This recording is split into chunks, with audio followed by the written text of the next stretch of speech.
પરિવારનો સૌથી નાનો વ્યક્તિ હવે સૌથી મોટો બની જશે. પરિવારના સદસ્યનું નામ લખાતા જે વ્યક્તિનું નામ સૌથી છેલ્લે લખાતું હતું, હવે પરિવારને કોઈ પણ શુભ કાર્ય કરવું હશે ત્યારે સૌથી પહેલું નામ એનું લખાશે.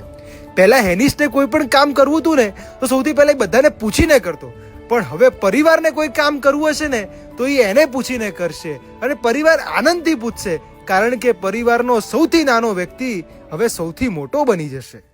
રાગના બંધનો તોડી ત્યાગના પંથ રે જાઉં, રાગના બંધનો તોડી સાધના પંથ રે જાઉં. સંકલ્પ હવે છે અમારો, સંયમ વરશું સાથે, જીવન તરશું સાથે, સાથે ધરશું હવે જીનવર આણા.